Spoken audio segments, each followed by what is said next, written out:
In late August, Amtrak rolled out its high-speed train in the Northeast Corridor. It's the first in the country and represents a $2.5 billion investment. But recently, customers have been telling the I-Team the service hasn't been as advertised, with delays and equipment problems. Our chief investigator, Cheryl Fiandaca, dug into those complaints and went looking for answers.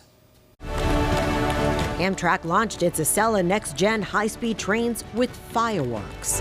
It was very futuristic looking, very sleek. We're going on the new Acela. Richard and Pam Jackson were excited to take the new train back to Boston after visiting their son and his family in New York. But the couple says their trip didn't live up to the hype. You know, these beautiful new trains, they certainly went a lot slower on this trip, a little over 5 hours. For the ride that didn't end.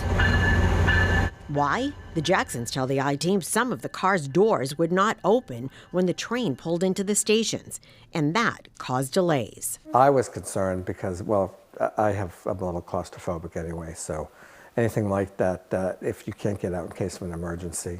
So almost every stop had this problem. The bathroom doors also were similar, and people were a little anxious about going to the bathroom, hoping that they would be able to get out. The I-Team reached out to Amtrak about maintenance issues and the delays. In a statement, it said the next-gen trains from Boston to New York City have an on-time performance within 15 minutes of schedule of 72% and 87% of arriving within 30 minutes. The next-gen Acela has had some infancy issues with the fleet, mostly with the doors. Amtrak is working to address these issues.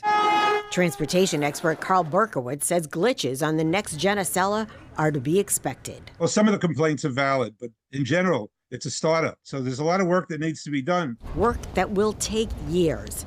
While the next-gen trains can reach 160 miles per hour, right now the system is not set up to support it. The infrastructure to make it a high-speed train, a 160-mile-an-hour train, doesn't exist yet. Here we're doing a retrofit.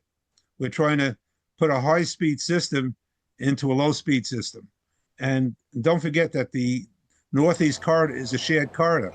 There's commuter trains, there's freight trains. If this does well, then there's other opportunities to roll it out in other parts of the United States. So this is an important test case. In the meantime, Berkowitz says passengers should enjoy the perks of the new trains and pack their patience. This might push us a little bit more to flying, to say, okay, maybe, until we know they have the kinks worked out on this system. Amtrak offered the couple a credit of $75 each for the inconvenience. Cheryl Fiandaca, WBZ News.